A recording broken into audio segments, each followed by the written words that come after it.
Good morning बच्चों। हम लोग आय का चक्रीय प्रवाह के विषय में पढ़ रहे थे, ठीक ना। जिसमें हम लोगों ने उत्पादन चरण, वितरण चरण, उपभोग पर व्यय चरण पढ़ा था। फिर चक्रीय प्रवाह के प्रकार पढ़े थे, वास्तविक प्रवाह और भौतिक प्रवाह। वास्तविक प्रवाह को भौतिक प्रवाह भी कहते हैं। मौद्रिक प्रवाह, तो यहाँ वास्तविक प्रवाह में देखिए, साधन सेवाएं यानी भूमि, श्रम, पूंजी, उद्यमी। आप जानते ही हैं उत्पादन के साधन है, 5 साधन है कुल मिला के। वो जो होती है साधन सेवाएं होती हैं, मतलब ये लोग अपनी सेवाएं देते हैं और सेवा के बदले में इनको मुद्रा की प्राप्ति होती है, प्रतिफल दिया जाता है। और फिर ये सेवाएं कहाँ लगती हैं? फर्म में लगती हैं। इन सेवाओं को फर्म में प्रयोग किया जाता है। फर्म इसके माध्यम से वस्तु और सेवाएं उत्पादित करती है।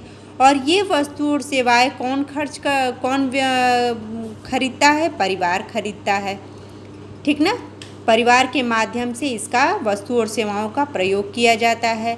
फिर यही परिवार जो है साधन और सेवाएं उपलब्ध कराता है किसी फर्म को। तो ये जो सर्किल है, ये जो है हमेशा ऐसे ही ये चलता रहता है। सेवाएं प्रदान करता है और उसके बदले में वस्तु और सेवाएं मिलती हैं, और फिर वो परिवार जो है उसको खरीदता है। और मौद्रिक प्रवाह, मनी फ्लो, यानी ये मौद्रिक प्रवाह किसको कहेंगे? जो इन सेवाओं को जो प्रतिफल दिया जाता है, मुद्रा के माध्यम से उसका भुगतान किया जाता है, इसलिए इसको मौद्रिक प्रवाह कहते हैं।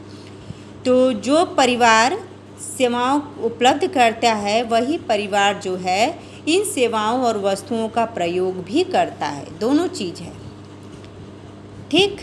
तो इस तरह से इसके बदले में इसको मुद्रा दी जाती है, तो इसलिए इसको मौद्रिक प्रवाह कहते हैं। और यहाँ पे है उपभोग पर व्यय। उपभोग पर व्यय वस्तुओं सेवाओं पर।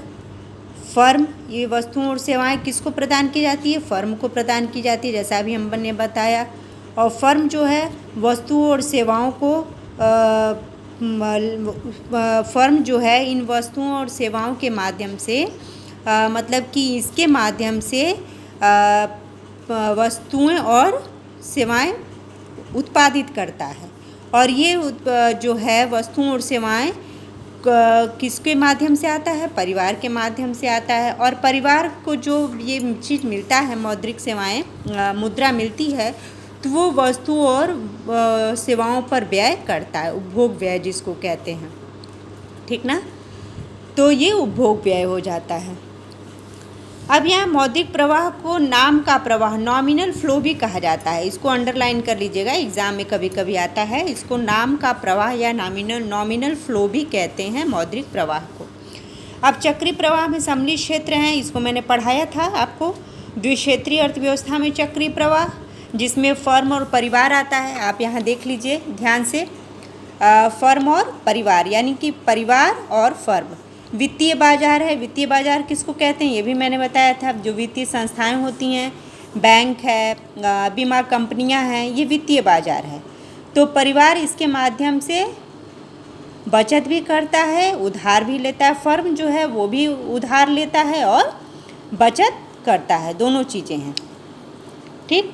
साधन, फर्म जो है साधनों का भुगतान किसके माध्यम से करती है? उसके मुद्रा के माध्यम से। किराया, मजदूरी, ब्याज और लाभ, वो मुद्रा के माध्यम से इसका भुगतान करती है। और परिवार जो है वस्तुओं और सेवाओं पर व्यय करता है, उपभोग पर व्यय करता है। साधन सेवाएं हैं भूमि, श्रम, पूंजी, उद्यम, आप जानते ही हैं। तो ये चीज़ जो है हमेशा ऐसे ही चलता रहता है। तो ये द्विक्षेत्रीय है। त्रिक्षेत्रीय में आपको मैंने बताया था, परिवार है, फर्म है, सरकार है। देखिए, सरकार है, परिवार है, फर्म है, इन तीनों का है, तो इसको त्रिक्षेत्रीय बाजार कहते हैं। Circular flow in 3 sector economy, ठीक ना। परिवार, फर्म और सरकारी क्षेत्र शामिल होता है। सरकारी क्षेत्र मुख्यतः सरकार द्वारा क्रियान्वित किए जाते हैं ना। सरकार क्या करती है? उत्पादक की तरह फर्म द्वारा उत्पादित और सेवाओं पर व्यय करती है।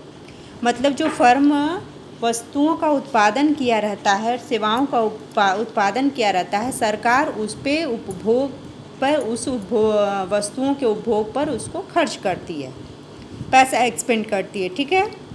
साथ ही अर्थव्यवस्था के सुदृढ़ीकरण के लिए ठीक वस्तुओं और सेवाओं का उत्पादन भी करती है। अर्थव्यवस्था को मजबूत बनाने के लिए वस्तुओं और सेवाओं का उत्पादन करने का मतलब है कि सरकार जैसे मान लीजिए वो है सड़कों का निर्माण करती है, ठीक ना। कई प्रकार की वस्तुओं को वो स्वयं सरकारी क्षेत्र के अंतर्गत बनवाती है और उसको फिर लोगों तक पहुंचाने का कार्य करती है। तो इस तरह से ये त्रिक्षेत्रीय मार्केट हो गया। फिर इसमें है चतुर्क्षेत्रीय, ठीक है, circular flow in 4 sector economy. इसमें क्या है, इसमें परिवार है, फर्म है, सरकार है, विदेशी क्षेत्र है। ये भी मैंने बताया था आपको। परिवार यानी कि फर्म, सरकार और विदेशी क्षेत्र, ये तीनों को सेवाएं कौन प्रदान करता है, परिवार प्रदान करती है। उसके बदले में इस परिवार को साधन भुगतान की प्राप्ति होती है और सरकार और विदेशी क्षेत्र से परिवार को हस्तांतरण भुगतान भी होता है। मतलब इनको इसके बदले में भी मुद्रा की प्राप्ति होती है। परिवार में मौद्रिक प्रवाह फर्मों और वस्तुओं के सेवाओं के लिए भुगतान करके सरकार को करों, मतलब सरकार को किसके माध्यम से आय की प्राप्ति होती है, कर के माध्यम से, टैक्स के माध्यम से। टैक्स इसके बदले में सरकार जो है वो टैक्स लेती है और विदेशी क्षेत्र को आयात के लिए भुगतान करके होता है। जब विदेशी क्षेत्रों से विदेशों से जो आय आती है तो उससे वो जो आयात होता है उसके बदले में जो भुगतान किया जाता है। इस तरह से परिवार है, फर्म है, सरकार है, विदेशी क्षेत्र है, इन चारों की भूमिका इसमें होती है। आप यहाँ पे देख सकते हैं सरकार, ठीक है, यहाँ विदेशी क्षेत्र है, सरकार है, फिर यहाँ परिवार है और यहाँ पे फर्म है और बीच में क्या है, वित्तीय बाजार, जहाँ से लेन देन की क्रिया होती है। लोन भी लिया जाता है, ऋण भी लोग लेते हैं, ठीक है। सरकार भी वित्तीय बाजार से ऋण लेती है, वित्तीय बाजार भी सरकार से उधार लेता है, दोनों का है। बचत भी करती है सरकार, ठीक ना, उधार भी लेती है सरकार। इसी तरह से फर्म भी है, उधार भी लेती है, बचत भी करती है। परिवार है, वित्तीय बाजार से, बैंकों से उधार भी लेती है और बचत भी करती है। विदेशी क्षेत्र जो है उसको जो वस्तुओं और सेवाओं वो उपलब्ध कराता है उसके बदले में इनको भी भुगतान किया जाता है। तो इस तरह सरकार से राजस्व की प्राप्ति होती है। देखिए, विदेशी वस्तुओं और सेवाओं का निर्यात द्वारा परिवार, फर्म तथा सरकार से राजस्व की प्राप्ति करती है। इन तीनों से विदेशी क्षेत्रों को राजस्व की प्राप्ति होती है।